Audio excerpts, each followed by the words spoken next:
श्री गणेशाय नमः। नारायणं नमस्कृत्य नरं चैव नरोत्तमं देवीं सरस्वतीं व्यासं ततो जयमुदीरयेत्। संक्षिप्त महाभारत स्वर्गारोहण पर्व अध्याय 815 से 817।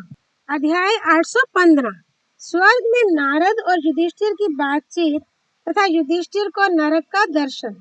जन्मेजय ने पूछा, मुनि, मेरे प्रपितामह पांडव जब स्वर्ग में पहुंच गए तो उन्हें और धृतराष्ट्र के पुत्रों को किस किस स्थान की प्राप्ति हुई? वैशंपायन जी ने कहा, राजन, तुम्हारे प्रपितामह धर्मराज युधिष्ठिर ने स्वर्ग में जाने के पश्चात देखा कि दुर्योधन स्वर्गीय शोभा से संपन्न हो देवता और साधे गणों के साथ एक दिव्य सिंहासन पर बैठकर सूर्य के समान दीप्यमान हो रहा है। उसका ऐसा ऐश्वर्य देखकर युधिष्ठिर सहसा पीछे को लौट पड़े और उस स्वर से कहने लगे, देवताओं, जिसके कारण हमने अपने समस्त सुहृदों और बंधुओं का युद्ध में संहार कर डाला तथा जिसकी प्रेरणा से निरंतर धर्म का आचरण करने वाली हमारी पत्नी पांचाल राजकुमारी द्रौपदी को भरी सभा में गुरुजनों के सामने घसीटा गया, ऐसे दुर्योधन के साथ मैं इस स्वर्ग लोक में नहीं रहना चाहता। ये सुनकर नारद जी हंस पड़े और बोले, महाबाहो, स्वर्ग में आने पर मृत्यु लोक का वैर विरोध नहीं रहता, अतः तुम्हें महाराज दुर्योधन के विषय में ऐसी बात कदापि नहीं कहनी चाहिए। स्वर्ग लोक में जितने श्रेष्ठ राजा रहते हैं वे और समस्त देवता भी यहाँ राजा दुर्योधन का विशेष सम्मान करते हैं। ये सत्य है कि इन्होंने सदा ही तुम लोगों को कष्ट पहुँचाया है, तथापि युद्ध में अपने शरीर की आहुति देकर ये वीर लोक को प्राप्त हुए हैं। अतः द्रौपदी को इनके द्वारा जो क्लेश प्राप्त हुआ है उसे भूल जाओ और इनके साथ न्याय पूर्वक मिलो। ये स्वर्ग लोक है, यहाँ आने पर पहले का वैर नहीं रहता। नारद जी के ऐसा कहने पर राजा युधिष्ठिर ने पूछा, ब्राह्मण, जो महान व्रतधारी महात्मा सत्य प्रतिज्ञ विश्व विख्यात वीर और सत्यवादी थे, उन मेरे भाइयों को कौन से लोक प्राप्त हुए हैं, उन्हें मैं देखना चाहता हूँ। सत्य पर दृढ़ रहने वाले कुंती पुत्र महात्मा कर्ण को, धृष्टद्युम्न को, सात्यकी को तथा धृष्टद्युम्न के पुत्रों को भी मुझे देखने की इच्छा है। इनके सिवा जो जो राजा क्षत्रिय धर्म के अनुसार युद्ध में शस्त्रों द्वारा मारे गए हैं वे इस समय कहाँ हैं? उनका तो यहाँ दर्शन ही नहीं हो रहा है। राजा विराट, द्रुपद, धृष्टकेतु, पांचाल राजकुमार शिखंडी, द्रौपदी के पांचों पुत्र तथा दुर्धर्ष वीर अभिमन्यु से भी मैं मिलना चाहता हूँ। अब युधिष्ठिर ने देवताओं से कहा, देवगण, यहाँ युधामन्यु और उत्मोजा ये दोनों भाई क्यों नहीं दिखाई देते? जिन जिन महारथी राजाओं और राजकुमारों ने समराग्नि में अपने शरीरों की आहुति दी है, जो मेरे लिए युद्ध में मारे गए हैं, वे सिंह के समान पराक्रमी वीर कहाँ हैं? क्या उन महापुरुषों ने भी इस लोक पर अधिकार प्राप्त किया है? यदि वे सब महारथी भी इस लोक में आए हों, तब तो मैं उन महात्माओं के साथ यहीं रहूंगा, परंतु यदि उनको यह शुभ और अक्षय लोक नहीं प्राप्त हुआ है तो मैं अपने उन भाई बंधुओं के बिना यहाँ सुख से नहीं रह सकता। युद्ध के बाद जब मैं अपने मृत संबंधियों को जलांजलि दे रहा था, उस समय मेरी माता कुंती ने कहा था, बेटा, कर्ण को भी जलांजलि देना। माता की ये बात सुनकर जब मुझे मालूम हुआ कि महात्मा कर्ण मेरे ही भाई थे, तब से मुझे उनके लिए बड़ा दुख होता है। ये सोचकर तो मैं और भी पश्चाताप करता रहता हूँ कि महामना कर्ण के दोनों चरणों को माता कुंती के चरणों के समान देखकर भी मैं क्यों नहीं उनका अनुगामी हो गया। यदि कर्ण हमारे साथ होते तो हमें इंद्र भी युद्ध में परास्त नहीं कर सकते थे। मैं सूर्य नंदन कर्ण इस समय जहाँ कहीं भी हो, मैं उनका दर्शन करना चाहता हूँ। अपने प्राणों से भी प्रिय भीमसेन, अर्जुन, नकुल, सहदेव तथा धर्म परायणा द्रौपदी को भी देखना चाहता हूँ। यहाँ रहने की मेरी तनिक भी इच्छा नहीं है। ये मैं आप लोगों से सच्ची बात बता रहा हूँ। भला भाइयों से अलग रहकर मुझे स्वर्ग से क्या लेना है? जहाँ मेरे भाई हैं वहीं मेरे लिए स्वर्ग है। मैं इस लोक को स्वर्ग नहीं मानता। देवताओं ने कहा, राजन, यदि उन्हीं लोगों में तुम्हारी श्रद्धा है तो चलो, विलंब ना करो। हम लोग देवराज की आज्ञा से हर तरह से तुम्हारा प्रिय करना चाहते हैं। यूं कहकर देवताओं ने देवदूत को आज्ञा दी, तुम युधिष्ठिर को इनके सुहृदों का दर्शन कराओ। तत्पश्चात राजा युधिष्ठिर और देवदूत दोनों साथ साथ उस स्थान की ओर चले जहाँ पुरुष श्रेष्ठ भीमसेन आदि थे। आगे आगे देवदूत जा रहा था और पीछे पीछे राजा युधिष्ठिर। दोनों एक ऐसे मार्ग पर पहुंचे जो बहुत ही खराब था। उस पर चलना कठिन हो रहा था। पापाचारी पुरुष ही उस रास्ते से आते जाते थे। वहाँ सब और घोर अंधकार छा रहा था। चारों ओर से बदबू आ रही थी। इधर उधर सड़े हुए मुर्दे दिखाई देते थे। जहाँ तहाँ बाल और हड्डियां पड़ी हुई थी। लोहे की चोंच वाले कौवे और गीद मंडरा रहे थे। सुई के समान चुभते हुए मुखों वाले पर्वताकार प्रेत सब और घूम रहे थे। उन प्रेतों में से किसी के शरीर से मेद और रुधिर बहते थे। किसी के बाहु, उरु, पेट और हाथ पैर कट गए थे। धर्मात्मा राजा युधिष्ठिर बहुत चिंतित होकर उसी मार्ग के बीच से होकर निकले।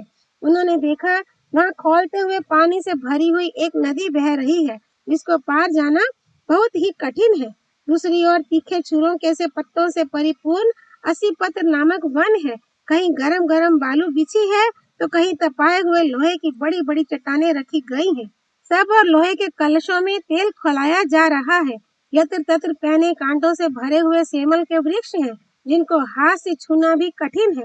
इन सब के अलावा वहाँ पापियों को जो बड़ी बड़ी यातनाएं दी जा रही थी, उन पर भी युधिष्ठिर की दृष्टि पड़ी।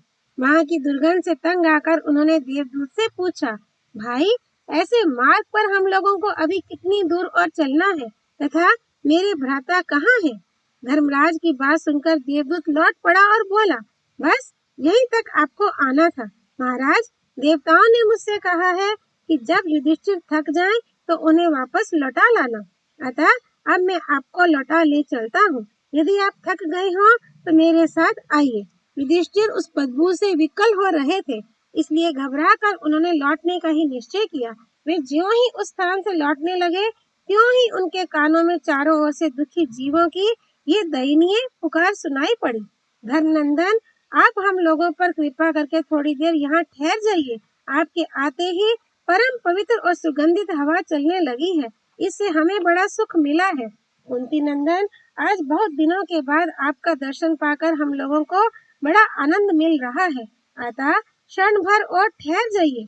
आपके रहने से यहाँ की यातना हमें कष्ट नहीं पहुँचाती। इस प्रकार वहाँ कष्ट पाने वाले दुखी जीवों के भांति भांति के दीन वचन सुनकर युधिष्ठिर को बड़ी दया आई। उनके मुंह से सहसा निकल पड़ा, ओहो, इन बेचारों को बड़ा कष्ट है। यूं कहकर वे वहीं ठहर गए। फिर पूर्ववत दुखी जीवों का आर्तनाद सुनाई देने लगा, किंतु वे पहचान ना सके कि ये किनके वचन हैं। जब किसी तरह उनका परिचय समझ में नहीं आया तो युधिष्ठिर ने उन दुखी जीवों को संबोधित करके पूछा, आप लोग कौन हैं और यहाँ किस लिए रहते हैं? उनके इस प्रकार पूछने पर चारों ओर से आवाज आने लगी, मैं कर्ण हूँ, मैं भीमसेन हूँ, मैं अर्जुन हूँ, मैं नकुल हूँ, मैं सहदेव हूँ, मैं धृष्टद्युम्न हूँ, मैं द्रौपदी हूँ और हम लोग द्रौपदी के पुत्र हैं। इस प्रकार अपने अपने नाम बताकर सब लोग विलाप करने लगे। ये सुनकर राजा युधिष्ठिर मन में विचार करने लगे, देव का ये कैसा विधान है? मेरे महात्मा भाई भीमसेन आदि, कर्ण, द्रौपदी के पुत्र तथा स्वयं द्रौपदी ने भी ऐसा कौन सा पाप किया था जिसके कारण इन्हें इस दुर्गंध पूर्ण भयानक स्थान में रहना पड़ रहा है?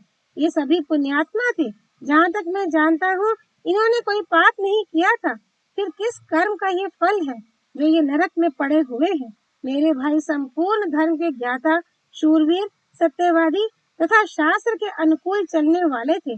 इन्होंने क्षत्रिय धर्म में तत्पर रहकर बड़े बड़े यज्ञ किए और बहुत सी दक्षिणाएं दी हैं। तथापि इनकी ऐसी दुर्गति क्यों हुई? मैं सोता हूँ या जागता? मुझे चेत है या नहीं? कहीं ये मेरे चित्त का विकार अथवा भ्रम तो नहीं है? इस तरह नाना प्रकार से सोच विचार करते हुए राजा युधिष्ठिर ने देवदूत से कहा, तुम जिनके दूत हो उनके पास लौट जाओ। मैं वहाँ नहीं चलूंगा। अपने मालिकों से जाकर कहना युधिष्ठिर वहीं रहेंगे। मेरे रहने से यहाँ मेरे भाई बंधुओं को सुख मिलता है। युधिष्ठिर के ऐसा कहने पर देवदूत देवराज इंद्र के पास चला गया और युधिष्ठिर ने जो कुछ कहा या करना चाहते थे वह सब उसने देवराज से निवेदन किया। अध्याय 816 इंद्र और धर्म का युधिष्ठिर को सांत्वना देना तथा युधिष्ठिर का शरीर त्याग कर दिव्य लोक को जाना। वैशंपायन जी कहते हैं, जन्मेजय, धर्मराज युधिष्ठिर को उस स्थान पर खड़े हुए एक मुहूर्त भी नहीं बीतने पाया था कि इंद्र आदि संपूर्ण देवता वहां आ पहुंचे। साक्षात धर्म भी शरीर धारण करके राजा से मिलने के लिए आए। उन तेजस्वी देवताओं के आते ही वहां का सारा अंधकार दूर हो गया। पापियों की यातना का वह दृश्य कहीं नहीं दिखाई देता था। फिर शीतल मन सुगंध वायु चलने लगी। इंद्र सहित मरुदगण, वसु, अश्विनी कुमार, साध्य, रुद्र, आदित्य तथा अन्यान्य स्वर्गवासी देवता सिद्धों और महर्षियों के साथ महातेजस्वी युधिष्ठिर के पास एकत्रित हुए। उस समय इंद्र ने युधिष्ठिर को सांत्वना देते हुए कहा, महाबाहो, अब तक जो हुआ सो हुआ, अब इससे अधिक कष्ट उठाने की आवश्यकता नहीं है। आओ हमारे साथ चलो, तुम्हें बहुत बड़ी सिद्धि मिली है, साथ ही अक्षय लोकों की प्राप्ति भी हुई है। तुम्हें जो नरक देखना पड़ा है, इसके लिए क्रोध ना करना। मनुष्य अपने जीवन में शुभ और अशुभ दो प्रकार के कर्मों की राशि संचित करता है। जो पहले शुभ कर्मों का फल भोगता है, उसे पीछे से नरक भोगना पड़ता है, और जो पहले ही नरक का कष्ट भोग लेता है, वह पीछे स्वर्गीय सुख का अनुभव करता है। जिसके पाप कर्म अधिक और पुण्य थोड़े होते हैं, वह पहले स्वर्ग का सुख भोगता है, तथा जो पुण्य अधिक और पाप कम किए रहता है, वह पहले नरक भोगकर पीछे स्वर्ग में आनंद भोगता है। इसी नियम के अनुसार तुम्हारी भलाई सोचकर पहले मैंने तुम्हें नरक का दर्शन कराया है। तुमने अश्वत्थामा के मरने की बात कहकर छल से द्रोणाचार्य को उनके पुत्र की मृत्यु का विश्वास दिलाया था, इसीलिए तुम्हें भी छल से ही नरक दिखलाया गया है। तुम्हारे पक्ष के जितने राजा युद्ध में मारे गए हैं, वे सभी स्वर्ग लोक में पहुंचे हुए हैं। महान धनुर्धर तथा शस्त्रधारियों में श्रेष्ठ कर्ण भी, जिनके लिए तुम सदा दुखी रहते हो, उत्तम सिद्धि को प्राप्त हुए हैं। तुम्हारे दूसरे भाई तथा पांडव पक्ष के अन्य राजा भी अपने अपने योग्य स्थान को प्राप्त हुए हैं। उन सबको चलकर देखो और अपनी मानसिक चिंता का त्याग कर मेरे साथ स्वर्ग में विहार करो। अपने किए हुए पुण्य कर्म, तप और दान के फल भोगो।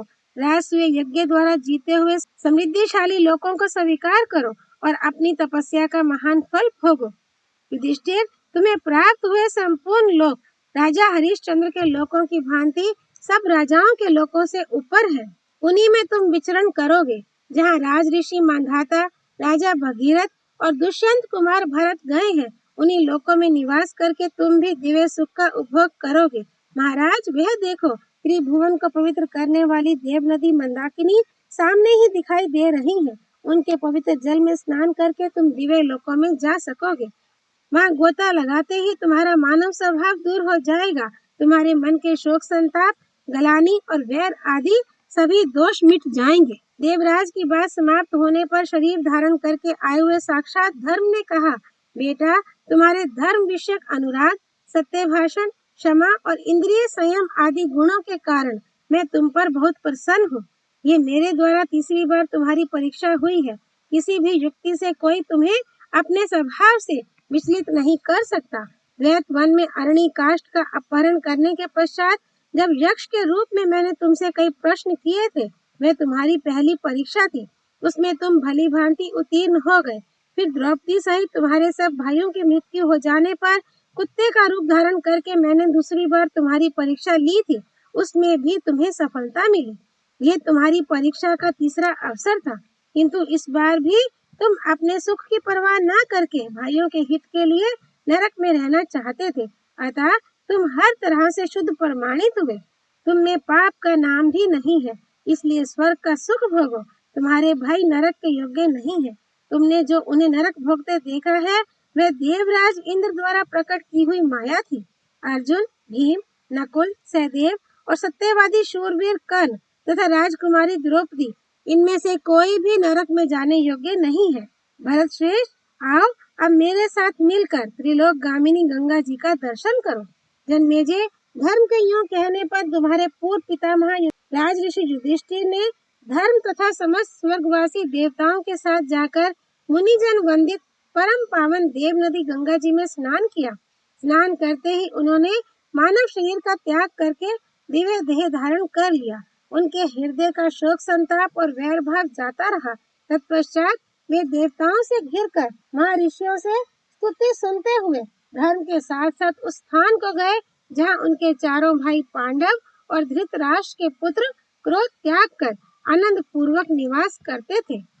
अध्याय 817 युधिष्ठिर का दिव्य लोक में श्री कृष्ण आदि के दर्शन करना, भीष्म आदि का अपने मूल स्वरूप में मिलना और महाभारत का उपसंहार तथा महात्म्य। वैशंपायन जी कहते हैं, राजन, तदनंतर देवताओं, ऋषियों और मरुदगणों के मुख से अपनी प्रशंसा सुनते हुए राजा युधिष्ठिर कर्मशः उस स्थान पर जा पहुँचे जहाँ कुरुश्रेष्ठ भीमसेन आदि विराजमान थे। वह भगवान का परम धाम था। वहाँ जाकर उन्होंने देखा कि भगवान श्री कृष्ण अपना ब्रह्म विग्रह धारण किए विराजमान है। उनका स्वरूप अपने पूर्व विग्रह के ही समान है। अतः पहले की देखी हुई समानताओं के कारण वे अनायास ही पहचाने जा रहे हैं। उनके श्री विग्रह से दिव्य ज्योति छटक रही है। चक्र आदि भयंकर दिव्यास्त्र देवताओं के से शरीर धारण करके सेवा में उपस्थित है। अत्यंत तेजस्वी वीरवर अर्जुन भगवान की आराधना में लगे हुए हैं। देव पूजित भगवान श्री कृष्ण और अर्जुन ने भी युधिष्ठिर को उपस्थित देख उनका यथावत सम्मान किया। इसके बाद दूसरी ओर दृष्टि डालने पर युधिष्ठिर ने शस्त्रधारियों में श्रेष्ठ कर्ण को 12 आदित्यों के समान तेजो में स्वरूप धारण किए विराजमान देखा। दूसरे स्थान में भीमसेन दिखाई पड़े, जो पहले के ही समान शरीर धारण किए मूर्तिमान वाजु देवता के पास बैठे थे। उनके चारों ओर मरुदगण दिखाई दे रहे थे और उनका दिव्य विग्रह उत्तम कांति से दीप्यमान हो रहा था। उन्हें भी बड़ी भारी सिद्धि प्राप्त हुई थी। नकुल और सहदेव अश्विनी कुमारों के साथ बैठे थे। वे दोनों भाई अपने दिव्य तेज से उद्दीप्त दिखाई पड़ते थे। तत्पश्चात देवराज इंद्र ने कहा, युधिष्ठिर, ये जो लोक कमनीय विग्रह से युक्त पवित्र गंध वाली देवी दिखाई दे रही हैं, साक्षात भगवती लक्ष्मी है। ये ही तुम्हारे लिए मनुष्य लोक में जाकर अयोनि संभूता द्रौपदी के रूप में अवतीर्ण हुई थी। स्वयं भगवान शंकर ने तुम लोगों की प्रसन्नता के लिए इन्हें प्रकट किया था और इन्होंने ही द्रुपद के कुल में जन्म धारण कर तुम लोगों की सेवा की थी। इधर ये अग्नि के समान तेजस्वी 5 गंधर्व दिखाई दे रहे हैं, जो तुम लोगों के वीर्य से उत्पन्न हुए द्रौपदी के 5 पुत्र थे। इन परम बुद्धिमान गंधर्व राज धृतराष्ट्र का दर्शन करो। ये ही तुम्हारे पिता के बड़े भाई थे। वह देखो, तुम्हारे बड़े भाई कर्ण सूर्य के साथ जा रहे हैं। उस और विष्णु, अंधक और भोज वंश के सात्यकी आदि महारथियों तथा महाबली वीरों को देखो। वे साधियों, विश्व देवों तथा मरुद गणों में विराजमान है। जिसे युद्ध में कोई भी परास्त नहीं कर सकता था, उस महान धनुर्धर सुभद्रा कुमार अभिमन्यु की ओर दृष्टि डालो। वह चंद्रमा के साथ उन्हीं के समान कांति धारण किए बैठा है। इधर देखो, कुंती और माद्री के साथ तुम्हारे पिता राजा पांडु विराजमान है। ये विमान पर बैठकर सदा मेरे पास आया करते हैं। शांतनु नंदन भीष्म वसुओं के साथ और तुम्हारे गुरु द्रोणाचार्य बृहस्पति के पास बैठे हैं। इन दोनों का दर्शन करो। ये तुम्हारे पक्ष में युद्ध करने वाले दूसरे दूसरे राजा, गंधर्वों, यक्षों और पुण्य जनों के साथ जा रहे हैं। किन्हीं किन्हीं को गुहेकों का लोक प्राप्त हुआ है। ये सब युद्ध में शरीर त्याग कर अपनी पवित्र वाणी, बुद्धि और कर्मों के द्वारा स्वर्ग लोक पर अधिकार प्राप्त कर चुके हैं। जन्मेजय ने पूछा, ब्राह्मण, भीष्म, द्रोण, राजा धृतराष्ट्र, विराट, द्रुपद, शंख, उत्तर, धृष्टकेतु और शकुनी आदि तथा तेजस्वी शरीर धारण करने वाले अन्यान्य राजा स्वर्ग लोक में कितने समय तक एक साथ रहे? उन्हें वहां सनातन स्थान की प्राप्ति हुई अथवा वे और किसी गति को प्राप्त हुए? मैं आपके मुंह से इस वृत्तांत को सुनना चाहता हूँ। वैशंपायन जी ने कहा, राजन, ये देवताओं का गूढ़ रहस्य है। तुम्हारे पूछने पर इसे बता रहा हूँ। जिनकी बुद्धि अगाध है, जो सब कर्मों की गति को जानने वाले और सर्वज्ञ हैं, उन महान व्रतधारी पुरातन मुनि प्राशर नंदन व्यास जी ने मुझसे यही कहा है कि वे सभी वीर अंततोगत्वा अपने मूल स्वरूप में ही मिल गए थे। महातेजस्वी भीष्म वसुओं के स्वरूप में प्रविष्ट हो गए, तभी 8 ही वसु उपलब्ध होते हैं, अन्यथा भीष्म जी को लेकर 9 वसु हो जाते। आचार्य द्रोण ने बृहस्पति में प्रवेश किया। कृतवर्मा मरुद गणों में मिल गया। प्रद्युम्न जैसे आए थे उसी प्रकार सनत कुमार के शरीर में प्रविष्ट हो गए। धृतराष्ट्र को कुबेर के दुर्लभ लोकों की प्राप्ति हुई। यशस्विनी गांधारी देवी भी उनके साथ ही गई। राजा पांडु अपनी दोनों पत्नियों के साथ इंद्र भवन में चले गए। विराट, द्रुपद, धृष्टकेतु, निषट, अक्रूर, साम, भानु, कंप, विदुरथ, भूरिश्रवा, शल, भूरि, कंस, उग्रसेन, वसुदेव, उत्तर और शंख ये विश्व देवों में मिल गए। चंद्रमा के महातेजस्वी पुत्र वर्चा ही नरश्रेष्ठ अर्जुन के पुत्र होकर अभिमन्यु नाम से विख्यात हुए थे। उन्होंने क्षत्रिय धर्म के अनुसार ऐसा युद्ध किया था जिसकी कहीं तुलना नहीं थी। वे धर्मात्मा महारथी अभिमन्यु अपने अवतार का कार्य पूरा करके चंद्रमा में प्रविष्ट हो गए। कुरुश्रेष्ठ कर्ण ने सूर्य में, शकुनि ने द्वापर में और धृष्टद्युम्न ने अग्नि के स्वरूप में प्रवेश किया। धृतराष्ट्र के सब पुत्र महाबली यातुधानो राक्षसों में मिल गए। विदुर और राजा युधिष्ठिर ने धर्म का सायुज्य प्राप्त किया, जो ब्रह्मा जी के अनुरोध से अपनी योग शक्ति का आश्रय लेकर इस पृथ्वी को धारण किए रहते हैं। वे भगवान अनंत बलराम जी रसातल में चले गए, जो सनातन देवादिदेव नारायण के नाम से प्रसिद्ध हैं। उन्हीं के अंश से भगवान श्री कृष्ण का अवतार हुआ था। अवतार का प्रयोजन पूर्ण कर लेने पर वे भी अपने मूल स्वरूप में स्थित हो गए। श्री कृष्ण की 16,000 स्त्रियां अवसर पाकर सरस्वती नदी में कूद पड़ी और अपना भौतिक शरीर त्याग कर अप्सराओं के रूप में भगवान की सेवा में उपस्थित हो गई। इस प्रकार महाभारत युद्ध में मरे हुए वीर महारथी अपनी अपनी योग्यता के अनुसार देवताओं और यक्षों में मिल गए।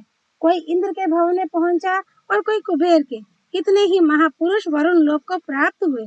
जन्मेजय, इस प्रकार कौरव और पांडवों का सारा चरित्र मैंने तुम्हें विस्तार के साथ सुना दिया। स्वाति कहते हैं, द्विजवरो, महाराज जन्मेजय अपने यज्ञ में वैशंपायन जी के मुख इस प्रकार महाभारत इतिहास सुनकर बड़े विस्मित हुए। तदनंतर यज्ञ कराने वाले ब्राह्मणों ने शेष कार्य पूरा करके उस यज्ञ को समाप्त किया। सर्पों को संकट से छुड़ाकर आस्तिक मुनि को भी बड़ी प्रसन्नता हुई। राजा ने यज्ञ कर्म में सम्मिलित हुए समस्त ब्राह्मणों को पर्याप्त दक्षिणा देकर संतुष्ट किया तथा वे ब्राह्मण भी राजा से यथोचित सम्मान पाकर अपने अपने घर गए। उन्हें विदा करके राजा भी तक्षशिला से हस्तिनापुर को चले गए। इस प्रकार जन्मेजय के सर्प यज्ञ में व्यास जी की आज्ञा से मुनिवर वैशंपायन जी ने जो इतिहास सुनाया था उसका मैंने आप लोगों के समक्ष वर्णन किया। ये पुण्य में इतिहास बड़ा ही पवित्र और उत्तम है।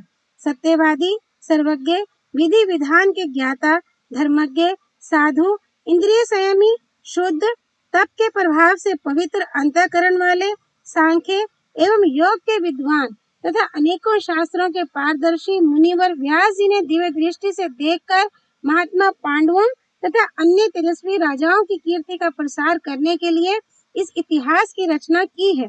जो विद्वान प्रत्येक पर्व पर इसे दूसरों को सुनाता है उसके सारे पाप धुल जाते हैं। वह स्वर्ग पर अधिकार तथा ब्रह्म भाव को प्राप्त होने की योग्यता हासिल कर लेता है।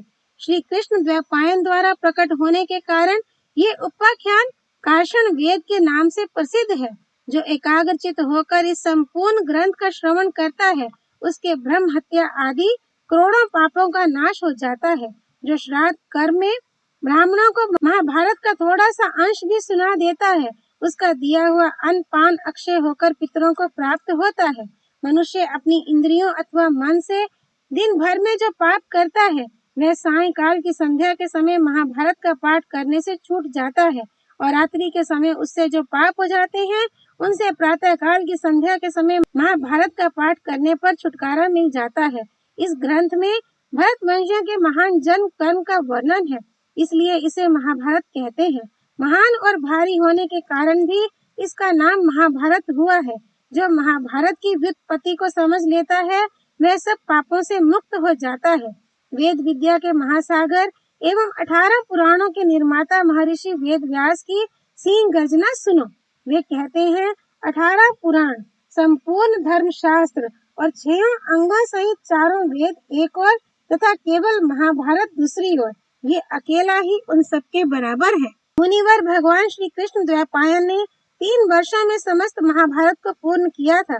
जो जय नामक इस महाभारत इतिहास को सदा भक्ति पूर्वक सुनता रहता है उसे श्री, कीर्ति तथा विद्या की प्राप्ति होती है। धर्म, अर्थ, काम और मोक्ष के विषय में जो कुछ महाभारत में कहा गया है वही अन्यत्र है। जो इसमें नहीं है वह कहीं नहीं है। मोक्ष की इच्छा रखने वाले ब्राह्मण और क्षत्रिय को तथा गर्भिणी स्त्री को भी इस जय नामक इतिहास का श्रवण करना चाहिए। महाभारत का श्रवण या पाठ करने वाला मनुष्य यदि स्वर्ग की इच्छा करे तो उसे स्वर्ग मिलता है और युद्ध में विजय पाना चाहे तो विजय मिलती है। इसी प्रकार गर्भिणी स्त्री को महाभारत के श्रवण से सुयोग्य पुत्र या सौभाग्यशालिनी कन्या की प्राप्ति होती है। नित्य मुक्त स्वरूप भगवान श्री कृष्ण द्वैपायन ने धर्म की कामना से इस भारत संदर्भ की रचना की है। पहले उन्होंने 60 लाख श्लोकों की महाभारत संहिता बनाई थी।